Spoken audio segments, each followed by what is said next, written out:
hero of this election, whether you like him, you don't like him, is Obi. The hero of this election is who? Obi.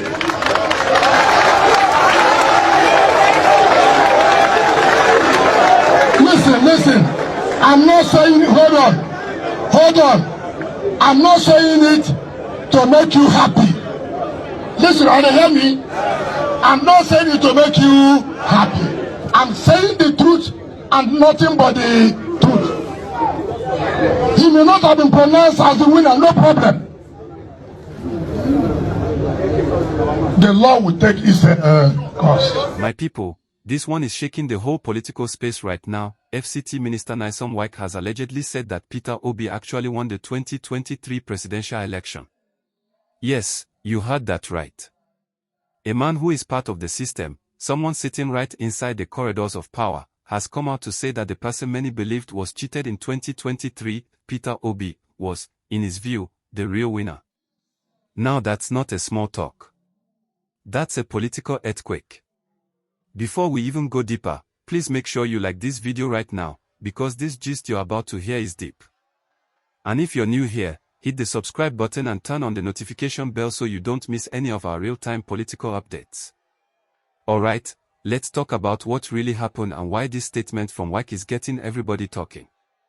So according to reports making waves, Nyesom Wike, during a recent conversation, hinted that if you look closely at what happened during the 2023 elections, Peter Obi had the people's support and the momentum to win that election. He allegedly said that Nigerians know the truth but are just scared to say it. And immediately he said that social media went on fire, people started shouting, finally. Someone inside government has spoken the truth. Now, why does this matter? Because Wike is not just anybody. He's not a random commentator. This is a man who was once a governor, now the Minister of the Federal Capital Territory, a key member of President Tinubu's cabinet. So when he says Peter Obi won the election, it's not just a comment, it's a bold statement that shakes both sides of the political space. Supporters of Obi are celebrating it as confirmation of what they've always believed, while those in power are trying to downplay it or pretend like it doesn't matter. But let's be honest, this is not the first time people have said Peter Obi was the real winner. Many international observers, political analysts, and even election monitoring groups said the 2023 election was one of the most controversial Nigeria has ever had. From late-night results to transmission delays, Nigerians saw things that made them question the transparency of the entire process. So when Wike comes out now and says Obi won, it feels like he's pulling the curtain back on something that many people already suspected. Now, let's break this down gently so everybody can understand it. In the 2023 elections, Peter Obi surprised everybody. Nobody thought the Labour Party could pull that kind of force. But from Lagos to Abuja, from Enugu to Jos, even down to the north, people came out in numbers for him. It wasn't about tribe or religion, it was about hope and change. Obi represented that hope, that dream that Nigeria could finally move away from the same recycled politicians. So when INEC announced another winner, you could literally feel the disappointment across the country. But Wike's latest statement is what has reopened that wound. Many are saying he's just now realizing that Nigerians are watching everything, and maybe, just maybe, he's trying to clean up his image. Remember, during the election period, Wike was seen as one of those who didn't fully support Obi. In fact, he was accused of indirectly helping the ruling party. So now that he's coming out to say, Peter Obi actually won, people are saying, wait, Wike, are you confessing or trying to gain sympathy? Let me ask you watching right now, what do you think? Is Wike trying to speak the truth, or is he trying to make himself look good in front of the people again? Tell me what you think in the comments below. And please, before you continue watching, like this video because we're still going deeper into this gist. Now, let's talk about the political implication.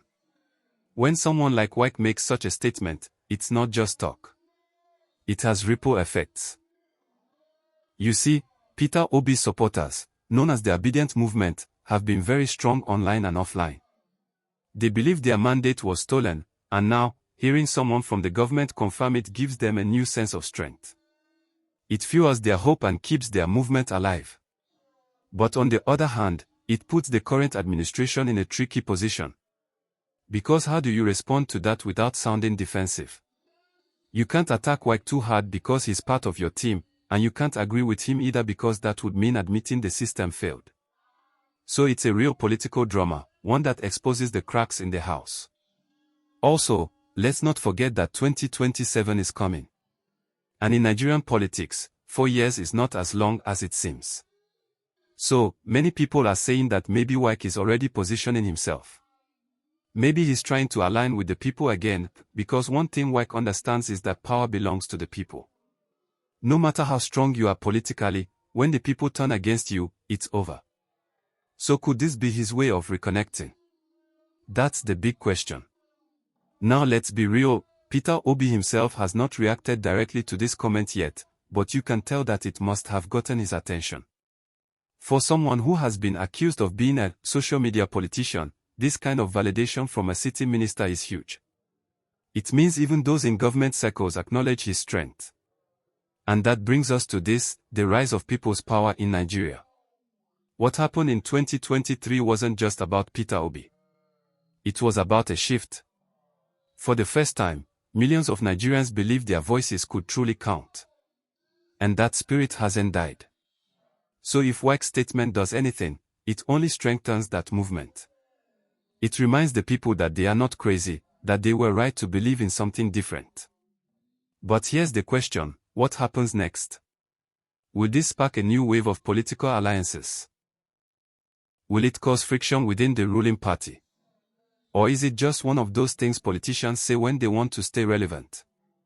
Time will tell. But one thing is certain, this statement has made waves, and Nigerians are watching closely. Before I wrap up, I want to remind you, this is not about fighting or dividing. It's about asking honest questions about our democracy. Because if one of the system's biggest players can say something like this, it means we still have work to do. We need transparency, accountability, and fairness, not just in elections but in every part of governance. So, what do you think? Do you believe Wike's statement is a confession or a political strategy? And do you still believe Peter Obi was the rightful winner of the 2023 election? Drop your answers in the comments, I really want to hear your thoughts. And please, before you go, don't forget to like this video, subscribe, and turn on the notification bell so you never miss any of our fresh political gists. We've got more stories coming that will open your eyes to what's really happening behind the scenes in Nigeria's power circle.